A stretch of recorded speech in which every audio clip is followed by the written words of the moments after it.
یا ایھا الناس قد جاءتکم موعظۃ من ربکم وشفاء لما فی الصدور وہدی ورحمۃ للمؤمنین. لوگوں تمہارے پاس تمہارے رب کی طرف سے نصیحت آ گئی ہے. یہ وہ چیز ہے جو دلوں کی امراض کی شفا ہے. یعنی قرآن کیا ہے؟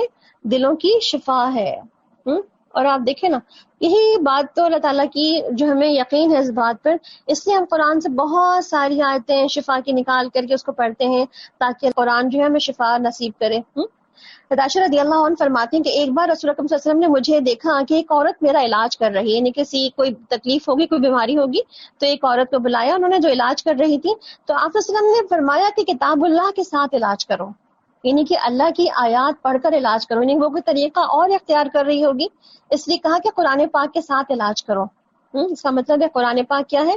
شفا ہے. سورہ فاتحہ کے اندر ہم نے پڑھا کہ فاتحہ بھی شفا ہے.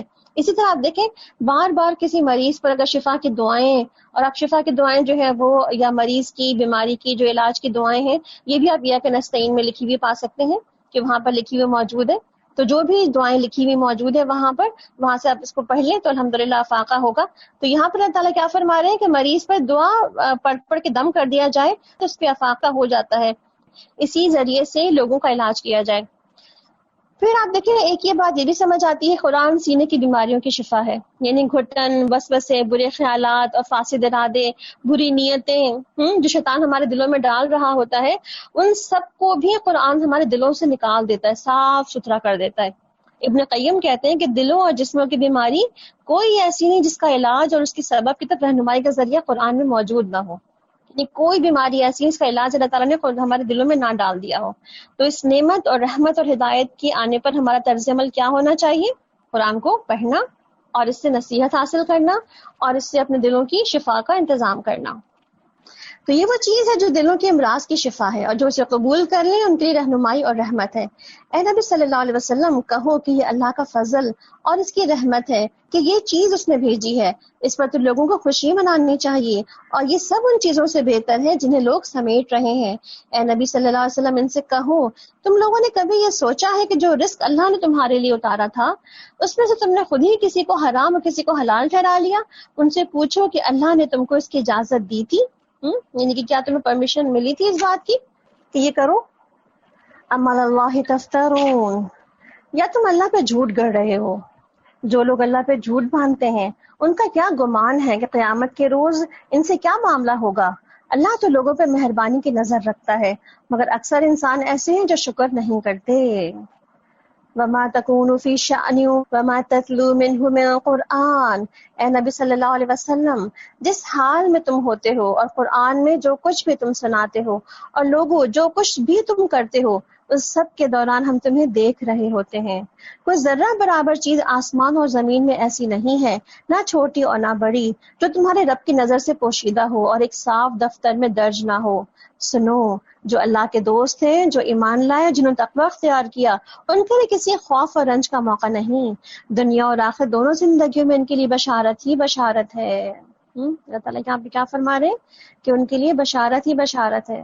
اور خاص طور پہ یہ علی آیت اس پہ غور کریں کہ الا ان اولیاء اللہ لا خوف علیہم ولا هم یحزنون، کہ جو اللہ کے دوست ہیں، اللہ کے ولی ہیں، اللہ کے ساتھی ہیں. نبی کریم صلی اللہ علیہ وسلم نے فرمایا کہ اللہ کے کچھ بندے ایسے ہوں گے جو نہ نبی ہوں گے نہ شہید، لیکن قیامت کے دن اللہ کے ہاں ان کے بلند درجے ہوں گے. یعنی کہ انبیاء اور شہداء بھی ان پر رشک کریں گے. صحابہ نے پوچھا کہ وہ کون ہوں گے؟ تو آپ صلی اللہ علیہ وسلم نے فرمایا یہ وہ لوگ ہوں گے جو آپس میں اللہ کی کتاب یا اللہ سے محبت کی بنا پر آپس میں محبت کرتے ہوں گے، حالانکہ ان کا آپس میں نہ کوئی رشتہ تھا نہ ہی کوئی مالی لین دین تھا. اللہ کی قسم ان کے چہرے پر نور ہوں گے وہ، اور لوگ جس دن خوف زدہ ہوں گے انہیں اس دن کوئی خوف نہ ہوگا، جس دن لوگ غمگین ہوں گے انہیں کوئی غم لاحق نہ ہوگا. پھر آپ نے یہی والی آیت پڑھی کہ الا ان اولیاء اللہ لا خوف علیہم ولا هم یحزنون. تو الحمدللہ ابو ذر کہتے ہیں کہ میں نے نبی کریم صلی اللہ علیہ وسلم سے عرض کیا کہ ایک آدمی خالص اللہ کے لیے کوئی کام کرتا ہے لیکن لوگ اس سے اس کام کی وجہ سے محبت کرنے لگ جاتے ہیں. ایسا ہی ہوتا ہے نا، بعض اوقات ہم اللہ کی نیت سے، اللہ کی رضا کی نیت سے کام کرنے لگ جاتے ہیں، اور لوگ بہت سارے ہماری تعریف کرنے لگ جاتے ہیں، ہم سے محبتیں کرنے لگ جاتے ہیں.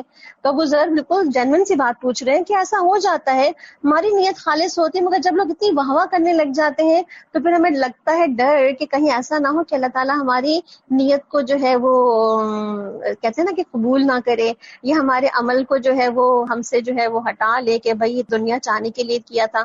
تو پوچھ کیا رہے کہ ہم نے خالص نیت سے عمل کیا ہوتا ہے، لیکن لوگ اس میں محبت کرنے لگ جاتے ہیں ہم سے. تو آپ صلی اللہ علیہ وسلم نے کیا فرمایا اس میں؟ بڑی غور سے سننے والی بات ہے یہ. اور کیا کہا آپ صلی اللہ علیہ وسلم نے؟ آپ نے فرمایا کہ جلد ملنے والی خوشی ہے، یعنی کہ دنیا میں بھی اللہ سبحانہ تعالیٰ آپ کے اچھے اعمال اور آپ کی نیک نیتی کی بنا پر، آپ کے نیک اعمال کی بنا پر آپ کو گلیڈ ٹائڈنگز دے رہے ہوتے ہیں، خوشخبریاں دے رہے ہوتے ہیں. اور آپ صلی اللہ علیہ وسلم نے یہ بھی فرمایا کہ یہی دنیا میں قبولیت کا ایک طریقہ ہے. یعنی کہ بعض اوقات ہمیں لگتا ہے نا کہ ہمارے اعمال پتہ نہیں قبول کیے جاتے ہیں کہ نہیں، بعض اوقات ہمیں لگتا ہے کہ پتہ نہیں ہم جو نیکی کر رہے ہیں، نیک اعمال کر رہے ہیں، اللہ کی نظر میں اس کی امپورٹنس ہے کہ نہیں. تو آپ دیکھیں اللہ کی نظر میں اس نیک اعمال کی امپورٹنس بھی ہے، وہ نیکیاں بھی قبول ہوتی ہیں، مگر اس کی قبولیت بھی بعض اوقات ہمیں اس طرح دنیا والوں کی شکل میں دکھا دی جاتی ہے، دنیا والوں کی زبانوں سے کہلوا دی جاتی ہے. سبحان اللہ. تو اللہ تعالیٰ کیا فرما رہے ہیں کہ اے نبی صلی اللہ علیہ وسلم، اللہ کی باتیں بدل نہیں سکتی، یہ بڑی کامیابی ہے. اے نبی صلی اللہ علیہ وسلم، جو باتیں یہ لوگ تجھ پر بنا رہے ہیں تمہیں غمزدہ نہ کریں. عزت تو ساری کی ساری اللہ کے اختیار میں ہے، اور وہ سب کچھ سنتا اور جانتا ہے. آگاہ رہو کہ آسمان کے بسنے والے ہوں یا زمین کے، سب اللہ کے غلام ہیں، اور جو لوگ اللہ کے سوا کچھ شریکوں کو پکار رہے ہیں وہ وہم و گمان کے پیچھے ہیں اور اندازے لگاتے ہیں. اور اللہ ہی ہے جس نے تمہارے لیے رات بنائی اور اس میں سکون حاصل کرو، اور دن کو روشن بنایا، اور اس میں نشانیاں ہیں ان لوگوں کے لیے جو سنتے ہیں. یعنی کہ جو سنتا ہے وہی عمل کر پاتا ہے. سننے والا ہی، کہتے ہیں نا کہ سننے والے کو ہی سنوایا جا رہا ہوتا ہے، ورنہ آپ صلی اللہ علیہ وسلم سے پیچھے کہہ دیا گیا نا تم بہروں کو سناؤ گے. قالوا اتخذ اللہ ولدا سبحانہ، لوگوں نے کہہ دیا کہ اللہ نے کسی کو بیٹا بنا لیا ہے. سبحان اللہ، وہ تو بے نیاز ہے، آسمانوں اور زمین میں جو کچھ ہے سب اسی کی ملکیت میں ہے. تمہارے پاس اس قول کے لیے آخر دلیل کیا ہے کہ کیا تم اللہ کے متعلق وہ باتیں کہتے ہو جو تمہارے علم میں نہیں ہے؟ اے محمد صلی اللہ علیہ وسلم کہہ دو کہ جو لوگ اللہ پر جھوٹ باندھتے ہیں وہ ہرگز فلاح نہیں پا سکتے. دنیا کی چند روزہ زندگی کے مزے کر لیں، پھر ہماری طرف ان کو پلٹنا ہے، پھر ہم اس کفر کے بدلے جس کا وہ ارتکاب کر رہے تھے ان کو سخت سزا کا مزہ چکھائیں گے. وَاتْلُ عَلَيْهِمْ نَبَأَ نُوحٍ إِذْ قَالَ لِقَوْمِهِ، اور ان کو نوح علیہ السلام کا قصہ سناؤ، اس وقت کا قصہ جب اس نے اپنی قوم سے کہا تھا کہ اے میری قوم، اگر میرا تمہارے درمیان رہنا اور اللہ کی آیات سنا کر تمہیں نصیحت کرنا تمہارے لیے ناقابل برداشت ہو گیا ہے تو میرا بھروسہ اللہ پر ہے، اور تم اپنے شریکوں کو ساتھ لے کر کے ایک فیصلہ کر لو اور اس میں خوب سوچ سمجھ لو تاکہ اس کا کوئی پہلو تمہاری نگاہ سے پوشیدہ نہ رہے، پھر میرے خلاف اس کو عمل میں لے آؤ اور مجھے ہرگز مہلت نہ دو. تم نے میری نصیحت سے منہ موڑا، میں تم میں سے کسی کی اجر کا طلبگار نہ تھا، میرا اجر تو اللہ کے ذمے ہے، اور مجھے حکم دیا گیا ہے کہ میں خود مسلم بن کر رہوں. انہوں نے جھٹلایا اور نتیجہ یہ ہوا کہ ہم نے اسے اور ان لوگوں کو جو اس کے ساتھ کشتی میں تھے بچا لیا، اور انہی کو زمین میں جانشین بنایا، اور ان سب لوگوں کو غرق کر دیا جنہوں نے ہماری آیات کو جھٹلایا تھا. بس دیکھ لو کہ جنہیں خبردار کیا گیا تھا ان کا انجام کیا ہوا. پھر نوح علیہ السلام کے بعد ہم نے مختلف پیغمبروں کو ان کی قوموں کی طرف بھیجا، اور وہ ان کے پاس کھلی نشانیاں لے کر آئے، مگر جس چیز کو انہوں نے پہلے جھٹلا دیا تھا اسے مان کر نہ دیا. اس طرح ہم حد سے گزر جانے والوں کے دلوں پر مہر لگا دیتے ہیں، یعنی کہ دل سخت ہو جائے تو پھر توفیق بھی چھن جاتی ہے. پھر ان کے بعد ہم نے موسیٰ علیہ السلام اور ہارون علیہ السلام کو اپنے نشانیوں کے ساتھ فرعون اور اس کے سرداروں کی طرف بھیجا، مگر انہوں نے بھی تکبر کیا اور وہ مجرم لوگ تھے. بس جب ہمارے پاس سے حق ان کے سامنے آیا تو انہوں نے کہہ دیا کہ یہ تو کھلا جادو ہے. موسیٰ علیہ السلام نے کہا تم حق کو یہ کہتے ہو، یعنی کہ حق کو تم جادو کہہ رہے ہو جبکہ وہ تمہارے سامنے آ گیا، کیا یہ جادو ہے؟ حالانکہ جادوگر تو فلاح نہیں پایا کرتے. انہوں نے جواب میں کہا کیا تم اسی لیے آئے ہو کہ ہمیں ہمارے طریقے سے ہٹا دو جس پر ہم نے اپنے باپ دادوں کو پایا تھا؟ اور زمین میں بڑائی تم دونوں کی قائم ہو جائے، تمہاری تو بات ہم ماننے والے ہی نہیں ہیں۔ اور فرعون نے کہا کہ ہر ماہر فن جادوگر کو میرے پاس حاضر کرو۔ جب جادوگر آ گئے تو موسیٰ علیہ السلام نے ان سے کہا جو کچھ تمہیں پھینکنا ہے پھینکو، اور پھر جب انہوں نے اپنے جادو پھینک دیے تو موسیٰ علیہ السلام نے کہا کہ جو کچھ بھی تم نے پھینکا ہے یہ جادو ہے، اور اللہ ابھی اسے باطل کیے دیتا ہے، یعنی کہ تم جو کہہ رہے ہو کہ میں جادو لے کر آیا، بلکہ یہ جادو ہے۔ اور آپ دیکھیں یہاں پہ جو آیت ہے نا کہ اور اسے اللہ تعالیٰ کہیں باطل کر دیتے ہیں، اور مفسدوں کے کام کو اللہ سدھرنے نہیں دیتے۔ تو اگر کسی پہ جادو کا شک ہونا، جسے اگر آپ سن رہے ہو تو جب رقیہ شریعہ لگی ہوتی ہے تو اس کے اندر جو ہے ایک آیت جو ہے وہ آتی ہے، اور یہی والی جو آیت ہے فما القوا قال موسیٰ ما جئتم به السحر ان اللہ سیبطلہ، اور ان اللہ سیبطلہ آپ سنتے ہوں گے کہ وہ ریپیٹ کرتے ہیں قاری، ان اللہ سیبطلہ کم از کم 3 مرتبہ ریپیٹ کرتے ہیں، ان اللہ لا یصلح عمل المفسدین کہتے ہیں پھر۔ تو آپ دیکھیں اس کے بارے میں یہ آتا ہے کہ اگر کسی پہ جادو کا شک و شبہ ہو تو یہ آیتیں پڑھنا بہت فائدہ دیتی ہیں، اور خاص طور پہ ان اللہ سیبطلہ بار بار ریپیٹ کر کے پڑھیں، اور اس کے بعد ان اللہ لا یصلح عمل المفسدین پڑھیں، تو کہتے ہیں اس طرح پڑھ کے دم کر دینے سے انشاءاللہ افاقہ ہوتا ہے۔ اور آپ یہ آیتیں اگر رقیہ میں سنتے ہیں تو سننے سے بھی فرق پڑ سکتا ہے، اور اگر خود پڑھنا چاہتے ہیں تو آپ خود پڑھ کے بھی کسی پہ دم کر سکتے ہیں۔ وَيُحِقَّ اللَّهُ الْحَقَّ بِكَلِمَاتِهِ وَلَوْ كَرِهَ الْمُجْرِمُونَ، اور اللہ اپنے فرمانوں سے حق کو حق کر دکھاتا ہے، خواہ مجرموں کو وہ کتنا ہی ناگوار ہو۔ موسیٰ علیہ السلام کو اس کی قوم سے چند نوجوانوں کے سوا کسی نے نہ مانا۔ فرعون کے ڈر سے، یعنی کہ فرعون کے ڈر سے موسیٰ علیہ السلام کو، مطلب ان کی جو قبطی قوم تھی اس میں سے کچھ لوگوں نے ہی آپ پر ایمان لائے، اور باقی اکثریت نے جو ہے وہ آپ کو مانا ہی نہیں سرے سے۔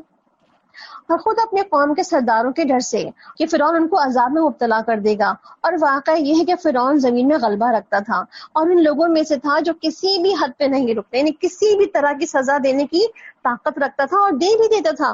یعنی کہ یہ نہیں کہ اس نے کہا اور نہیں دے گا، بلکہ اس نے تو بہت بری بری سزائیں بھی دے رکھی۔ اگر آپ کبھی ان کو پڑھیں تفصیل کے ساتھ تو آپ کو نظر آئے گا کہ کس طرح حضرت آسیہ علیہ السلام کو بھی کتنی بری سزا جو ہے وہ اس نے فرعون نے دی تھی، تو یعنی کہ انتہائی بری سزائیں بھی دیتا تھا وہ۔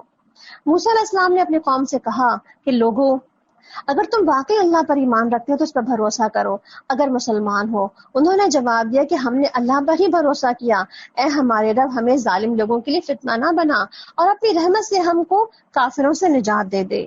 اور ہم نے موسیٰ علیہ السلام اور اس کے بھائی کو اشارہ کیا کہ مصر میں چند مکان اپنی قوم کے لیے مہیا کرو، اور اپنے ان مکانوں کو قبلہ بنا لو، اور نماز قائم کرو، اور اہل ایمان کو بشارت دے دو۔ یعنی کیا کہا جا رہا ہے کہ جب ایک بڑے سینٹرز پہ پابندی لگ گئی ہے تو پھر کیا کرو، اپنے گھروں کو ہی مسجد بنا لو، اپنے گھروں کو ہی قرآن پڑھنے کی جگہ بنا لو۔ اور آپ دیکھیں اسی باتوں پہ ہی تو آپ دیکھیں نا بہت ساری جگہوں پہ یا ویسٹ میں تو خصوصاً آپ دیکھیں کہ باقاعدہ مساجد بنانے کی جہاں پرمیشن نہیں ہے، یا جہاں پہ مساجد نہیں بن پا سکتی، لوگ نہیں بنا سکتے، تو وہاں پہ کیا کرتے ہیں، کوئی نہ کوئی ایک گھر جو ہے جس کو کرائے پہ لے لیتے ہیں، اور پھر وہاں مسجد بنا لیتے ہیں، پھر وہاں جو ہے جا کے نمازیں جو ہے پڑھی جاتی ہیں۔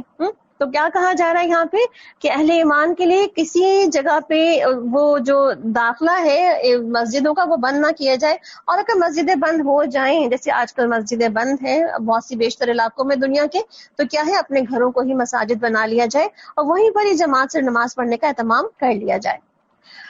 وقال موسیٰ ربنا انک آتیت فرعون وملأہ، موسیٰ علیہ السلام نے دعا کی، اے ہمارے رب تو نے فرعون اور اس کے سرداروں کو دنیا کی زندگی میں زینت اور اموال سے نواز رکھا ہے، اے رب کیا یہ اس لیے ہے کہ وہ لوگوں کو تیری راہ سے بھٹکائے؟ اے رب ان کے مال غارت کر دے، اور ان کے دلوں پر ایسی مہر کر دے کہ ایمان نہ لائیں جب تک کہ وہ دردناک عذاب نہ دیکھ لیں۔ اللہ تعالیٰ نے جواب میں فرمایا کہ تم دونوں کی دعا قبول کی گئی، ثابت قدم رہو، ان لوگوں کے طریقے کی ہرگز پیروی نہ کرو جو کہ علم نہیں رکھتے۔ یعنی کہ اللہ تعالیٰ کیسے دعائیں سنتا ہے کہ اپنے نبیوں کی دعا کس طرح سے سنی کہ انہوں نے انتہائی کوششیں کرنے کے بعد جب وہ تھک ہار گئے کہ اب یہ بات نہیں سمجھتا، اب یہ بات نہیں مانتا، تو اللہ تعالیٰ سے کیا کہتے ہیں، اللہ تعالیٰ بس اس کا فیصلہ کر دیں گے، تو بہت سرکش ہو گیا ہے، اب اس کو آپ ہی دیکھیں، ہم نے اس کو سمجھا سکتے کہ اس کا دل بدل دیں۔ پھر ہم نے بنی اسرائیل کو سمندر سے گزار لے گئے، پھر فرعون اور اس کے لشکر ظلم و زیادتی کی غرض سے ان کے پیچھے چلے، حتیٰ کہ جب فرعون ڈوبنے لگا تو بول اٹھا کہ میں نے مان لیا بے شک رب کے سوا کوئی اور نہیں جس سے بنی اسرائیل ایمان لائے، اور پھر میں بھی اسلام لانے والوں میں سے ہوں۔ یعنی اس وقت اسلام لایا، اسلام لانے کی حامی بھری جب اس نے واقعی فرشتوں کو دیکھ لیا. تو موت کے دروازے کب قریب آ جاتے ہیں اور کب توبہ کے دروازے بند ہو جاتے ہیں؟ جب موت کا غرغرہ شروع نہ ہو جائے، جب آپ فرشتوں کو اپنی نگاہوں سے دیکھ نہ لیں. اسی طرح آپ دیکھیں نا، توبہ کے دروازے کچھ اور وقت بھی بند ہو جاتے ہیں نا. جیسے سورج کے بارے میں آتا ہے کہ سورج جب مغرب سے نکل پڑے گا تو توبہ کے دروازے بند ہو جائیں گے، یا جب زمین سے جانور نکل جائے گا اور وہ جب اللہ کا پیغام پہنچائے گا اس وقت موت کے دروازے بند ہو جائیں گے. تو کیا کہا گیا؟ اب ایمان لائے ہو، حالانکہ اس سے پہلے تک تو نافرمانی کرتے رہے تھے اور فساد برپا کرنے والوں میں سے تھے. اب تو ہم صرف تمہاری لاش کو ہی بچائیں گے تاکہ تم بعد کی نسلوں کے لیے نشان عبرت بن جاؤ. اگرچہ بہت سے انسان ایسے ہیں جو ہماری نشانیوں سے غفلت برتتے ہیں، اور آپ دیکھیں آج بھی نشانی ہے نا اس کی لاش فرعون کی. اور آج بھی آپ دیکھیں کہ دنیا کی بیشتر جگہوں پہ اس کی لاش جو ہے باقاعدہ گھمائی پھرائی بھی جاتی ہے، اس کو باقاعدہ توپوں کی سلامی بھی ملتی ہے. اللہ تعالیٰ نے کیا فرمایا کہ ٹھیک ہے تمہارا جو عمل تھا سو تھا، مگر ہم لوگوں کے لیے نشان عبرت بنا دیں گے اور لوگ دنیا بھر میں تمہیں دیکھیں گے. یہی وہ فرعون تھا جس نے بات نہ مانی تھی، یہی وہ فرعون تھا جو ڈوب کے مرا تھا، یہی وہ فرعون تھا جو موسیٰ علیہ السلام کے زمانے میں تھا. ہم نے بنی اسرائیل کو بہت اچھا ٹھکانہ دیا اور نہایت عمدہ وسائل زندگی انہیں عطا کیے. پھر انہوں نے باہم اختلاف نہیں کیا مگر اس وقت جبکہ علم ان کے پاس آ چکا تھا. یقیناً تمہارا رب قیامت کے روز ان کے درمیان اسی چیز کا فیصلہ کر دے گا جس میں وہ اختلاف کرتے رہے ہیں.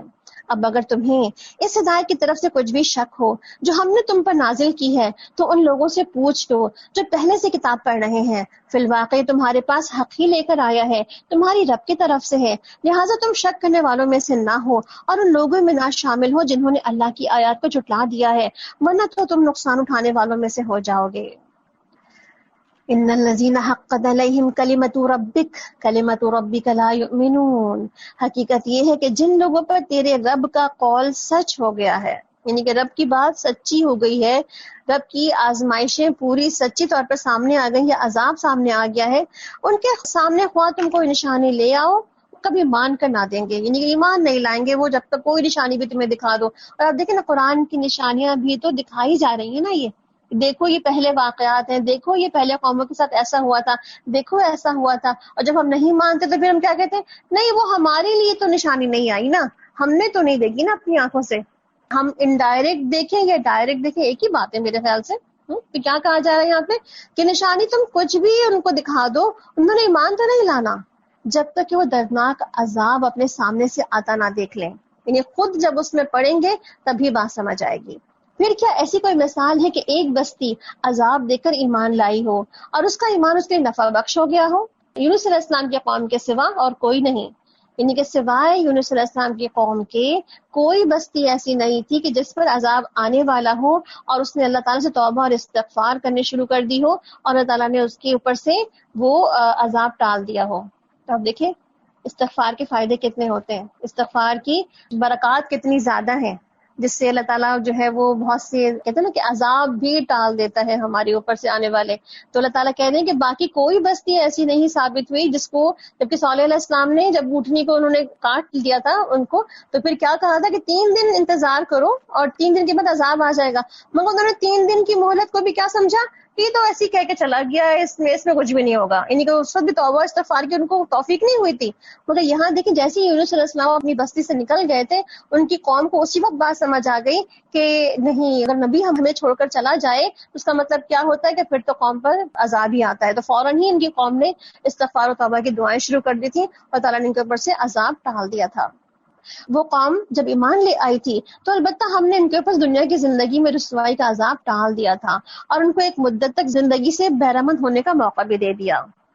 اگر تیرے رب کی مشیت یہ ہوتی وَلَوْ شَاءَ رَبُّكَ لَآمَنَ مَنْ فِي الْأَرْضِ کہ تو سارے اہل زمین ایمان لائے ہوتے، یعنی اللہ تعالیٰ اگر چاہتے تو ساری دنیا ہی ایمان لے آتی، ساری دنیا میں لوگ صرف مسلمان اور مومن ہی ہوتے، کوئی اور ہوتا ہی نہ. مگر پھر ٹیسٹ کیا ہوتا، پھر امتحان کس چیز کا ہوتا، آزمائشیں کس چیز کے لیے ہوتی، پھر جنت و دوزخ کی کیا ضرورت تھی؟ تو یہ سب کس لیے بنایا گیا؟ تاکہ اللہ تعالیٰ لوگوں کو ٹیسٹ کرے کہ اپنے ارادہ اور اختیار سے بندہ کیا کرتا ہے. پھر کیا تم لوگوں کو مجبور کرو گے کہ وہ مومن ہو جائیں؟ کوئی نفس اللہ کے اذن کے بغیر ایمان نہیں لا سکتا، اور اللہ کا طریقہ یہ ہے کہ جو لوگ عقل سے کام نہیں لیتے وہ ان پر گندگی ڈال دیتا ہے. ان سے کہو کہ زمین اور آسمانوں میں جو کچھ ہے اسے آنکھیں کھول کر دیکھو. جو لوگ ایمان لانا ہی نہیں چاہتے ان کے لیے نشانیاں اور ڈراوے مفید ہو سکتی ہیں.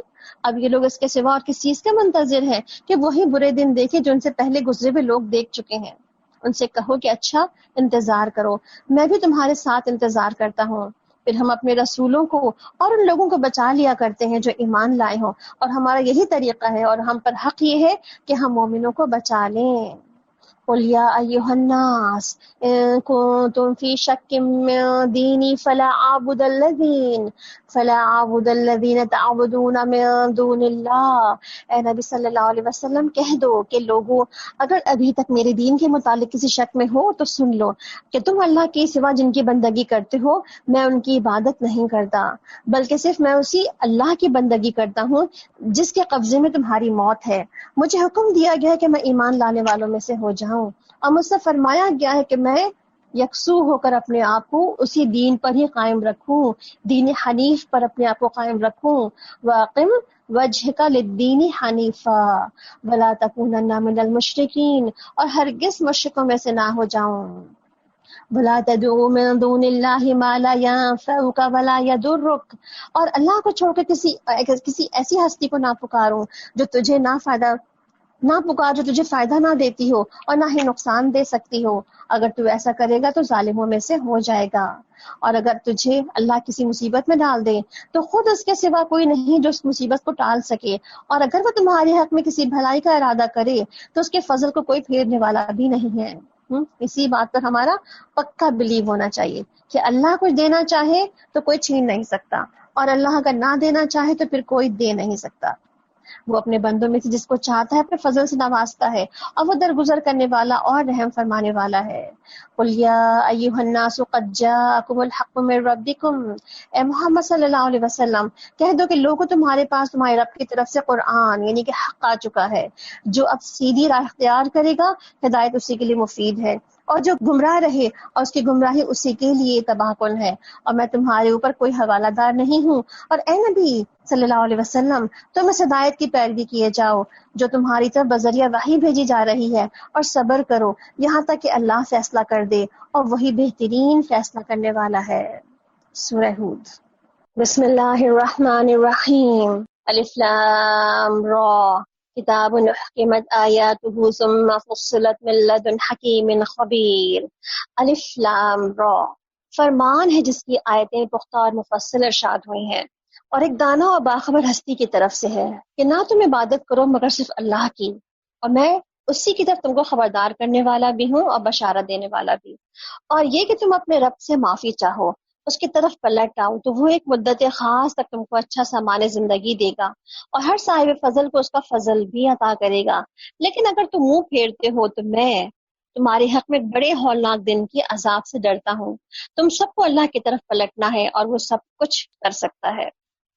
سورہ ہود جو ہے اس کا آغاز بھی جو آپ دیکھ رہے ہیں کہ اس میں بھی اللہ تعالیٰ اپنی کتاب کا تعارف سے بات شروع کر رہے ہیں، اور کتاب کا تعارف کیا ہے؟ محکم بھی ہے اور مفصل بھی. اور اب دیکھ رہے ہیں آپ کہ کتنے احکامات ابھی تک ہم نے سورہ البقرہ آل عمران سے لے کے اب تک پڑھ لی ہیں، مائدہ میں، النساء میں، ہے نا. اور اس کے بعد سے ہم مفصل آیاتیں جو پڑھ رہے ہیں جس کے اندر تفصیلی بیانات ہیں، اور اس کے اندر جو ہے بہت ساری قوموں کے واقعات اور انبیاءوں کی سرگزشت جو ہے اس کی تفصیلات موجود ہیں. تو اللہ سبحانہ تعالیٰ کیا کہہ رہے ہیں یہاں پر کہ ان سب چیزوں کو جاننے کے بعد کہ یہ کیا آیتیں ہیں اور کون سی کس رب کی طرف سے نازل کردہ ہیں، اور اس کے بعد جو ہے توحید کا ایک حکم چلا آ رہا ہے کہ اللہ کے علاوہ کسی اور کی عبادت نہیں کرنی. اور یہی حکم انشاءاللہ اس پوری صورت میں آپ دیکھیں گے ریپیٹڈلی انبیاؤں نے بھی اس حکم کو ریپیٹ کیا. اور ساتھ میں ایک اور آیت جو ریپیٹڈلی ہمارے پاس ابھی آئے گی آگے، استغفار کی، یعنی کہ سبھی انبیاء جو آگے آئیں گے واقعات میں تو سب کے سبھی اپنی قوموں کے ساتھ یہی کہہ رہے ہوں گے کہ استغفروا ربکم ثم توبوا الیہ، اللہ تعالیٰ کی طرف استغفار کرو اور توبہ کرو تو انشاءاللہ اللہ تعالیٰ تمہارے لیے تمہارے رزق کے دروازے کھولیں گے اور تمہارے لیے برکات جو ہے تمہارے اللہ تعالیٰ اوپر سے نازل فرمائیں گے. تو اگر آپ دیکھیں کہ ہم برکات کے دروازے استغفار سے کیسے کھول سکتے ہیں، تو استغفار کی برکات کی ایک چھوٹی سی کتاب ہے جس میں کچھ نا برکتوں کی، کچھ استغفار کی نا بہت چھوٹے چھوٹے طریقے بھی لکھے ہوئے ہیں جو عموماً ہمیں شاید پتہ بھی ہو اور ہو سکتا ہے کہ ہمیں نہ بھی پتہ ہو، تو ہم ریوائز کر لیتے ہیں ایک طرح سے. جیسے ہم جب اپنے رکوع کی تسبیحات، جیسے کیونکہ نماز تو ہم دن میں 5 دفعہ پڑھتے ہی ہیں، اپنے رکوع کی تسبیح پڑھتے ہیں تو اس میں آپ دیکھیں ایک تسبیح اور بھی ہے جو ہم سبحان ربی العظیم کے علاوہ کہتے ہیں، وہ کیا ہے؟ سبحانک اللہم ربنا و بحمدک اللہم اغفر لی، اور اسی کو 3 دفعہ ریپیٹ کرتے ہیں، اللہم اغفر لی، اللہم اغفر لی، اللہم اغفر لی۔